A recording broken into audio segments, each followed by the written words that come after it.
Olá, tudo bem com vocês? Mais um dia estamos aqui para a leitura deste livro, Eu, Meu Pavio Curto e Deus. Como Deus tem ministrado o nosso coração, como estamos aprendendo. E Deus é maravilhoso porque nós temos a oportunidade de estar aqui e aprender. Então, olhar para nós.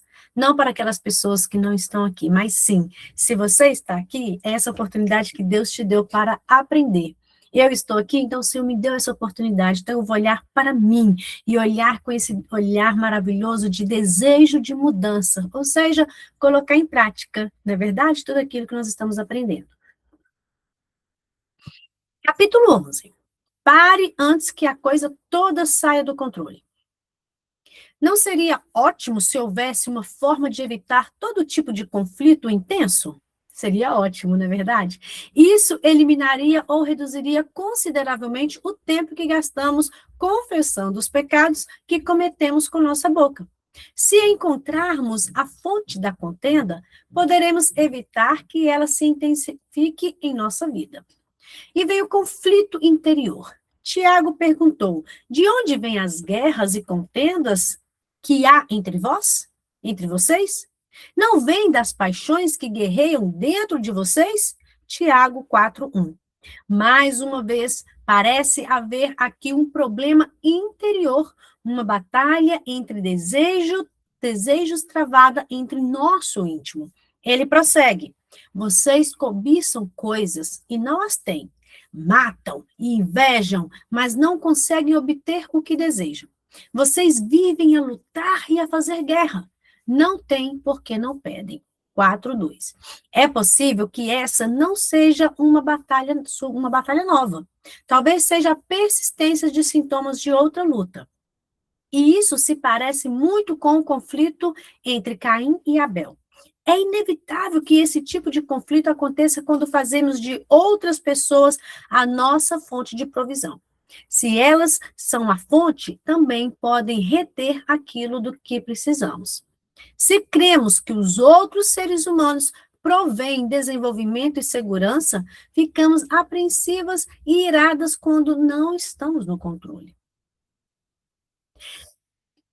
Tiago mostra aos seus ouvintes o motivo pelo qual há guerras e contendas entre eles, quando, em vez de brigar, poderiam voltar os olhos para o céu e buscar sabedoria de Deus. Quando pedem, não recebem, pois pedem por motivos errados, para gastar em seus prazeres. Tiago declarou no capítulo 4, versículo 3. Essas palavras costumavam me deixar confusa. Tiago estava se contradizendo? Não, ele não estava admoestando seus ouvintes a pedir a Deus e então lhes dizendo que seria inútil fazer. O que estava dizendo então? Creio que podemos usar a seguinte paráfrase para explicar. Vocês sabem por que estão sempre brigando? Por causa do que acontece dentro de vocês. Observem as motivações. Quando vocês não recebem o que desejam, fazem birra e se tornam destrutivos. Continuam a cobiçar os bens e os cargos de outras pessoas. Estão fora do controle e até matariam para conseguir o que querem. Vocês não podem ter o que querem. Deus não permitirá. E vocês precisam lhe perguntar por quê. Em vez disso, vocês se enfurecem e culpam quem está ao seu redor. Quando pedir alguma coisa com essas motivações, não as receberão, pois Deus sabe que elas serão desperdiçadas em seus próprios prazeres. Explicou muito bem, me explicou, gente? Eu tive de colocar isso em prática com meus filhos. Quando meus lindos anjinhos eram pequenos, por vezes batiam em outras crianças, usavam nomes feios e tinham acesso de birra para conseguir o que queria. Não muito diferente da mãe. No calor e na intensidade da batalha com uma criança de 2 anos, havia momentos em que parecia mais fácil para todas as partes envolvidas simplesmente lhe dar o que ele queria. Deixávamos que a criança vencesse a batalha na esperança de que mais adianta nós vencermos a guerra. Talvez até fosse possível, mas apenas com grande dificuldade e com muito sofrimento do que o confronto inicial. Recompensar o mau comportamento é algo que, ao final, sempre volta contra nós. Em última análise, não estamos ajudando a criança, mas prestando um desserviço. Deus é nosso Pai Celestial e o mais sábio de todos os pais. Ele sabe quando uma coisa desejada colocará o nosso caráter em risco. Preciso confessar que houve ocasiões em que tive acessos de birra para tentar conseguir o que eu queria. Resmunguei e me queixei. Deus, por que eles têm e eu não? E com isso mostrei minha cobiça. Bati o pé e exigi isto ou aquilo. Em outras ocasiões, foram questões interpessoais. Deus, o Senhor sabe que eu estou certa e eles estão errados. Diga ou mostre a eles que eu estou com a razão. Essa atitude era especialmente conveniente nas discussões com meu marido e com os outros cristãos. Eu imaginava Deus interrompendo o momento devocional dessas pessoas para lhes dizer como eu é que estava certa.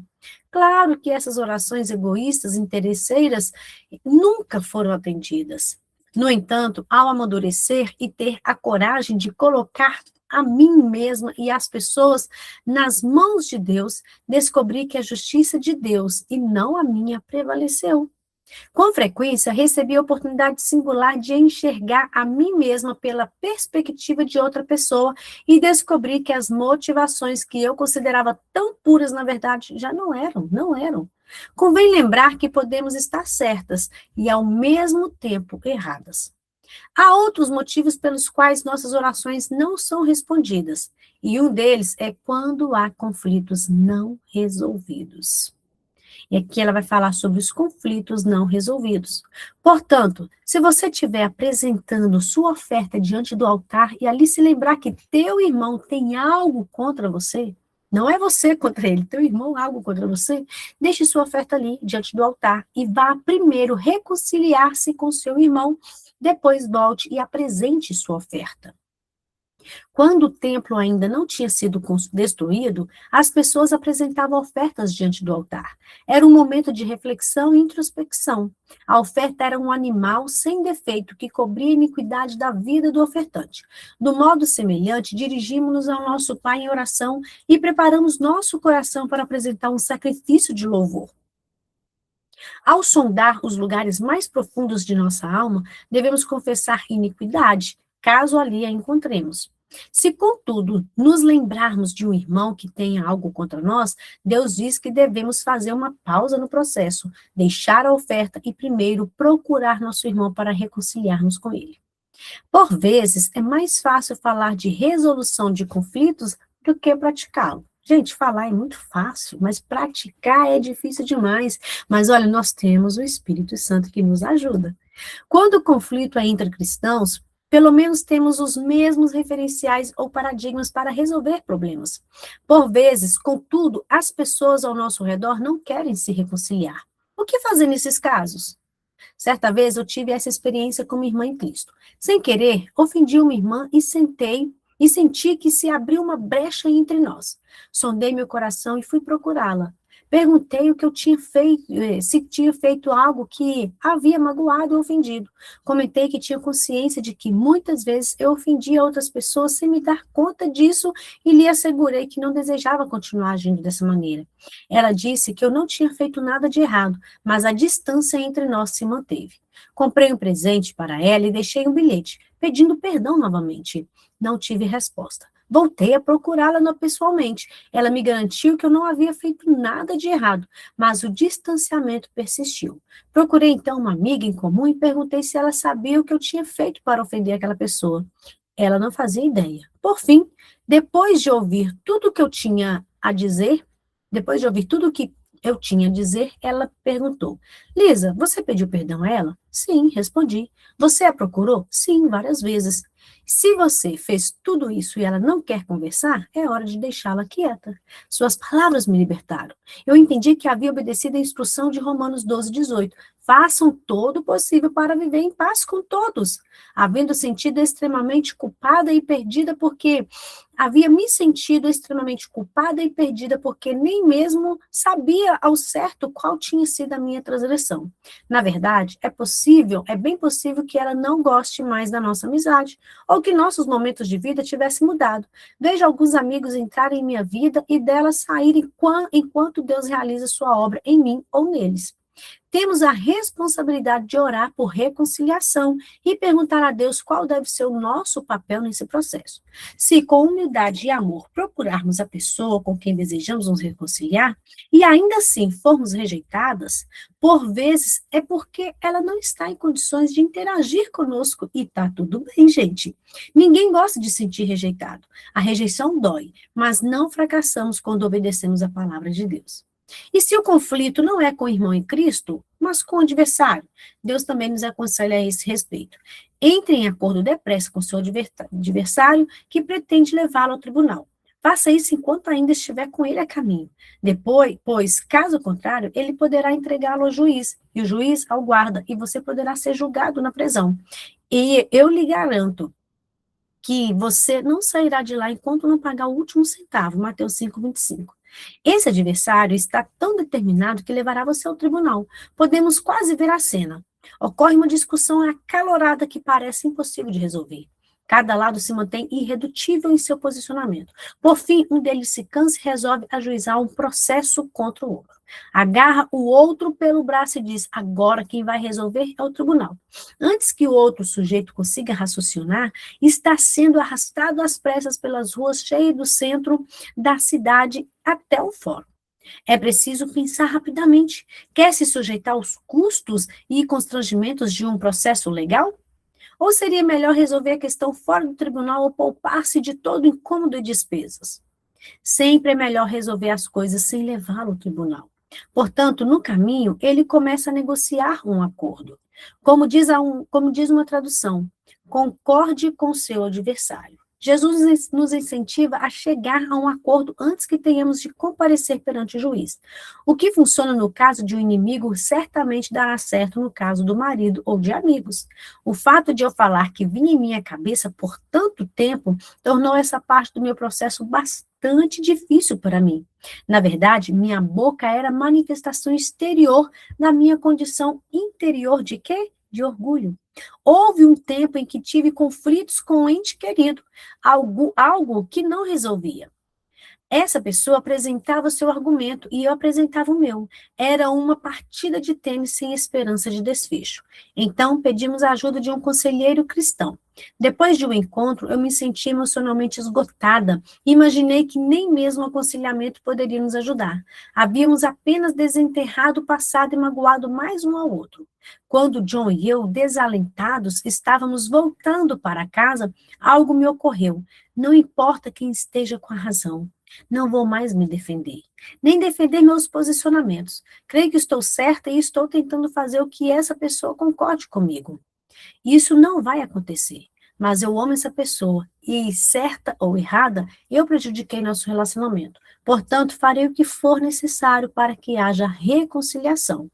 Pela primeira vez em anos, fui dormir esperançosa de que Deus poderia realizar sua obra em nossa vida.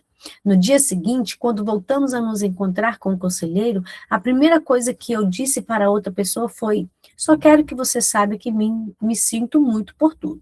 A princípio, não fez diferença para outra pessoa, mas de imediato fez a diferença para mim.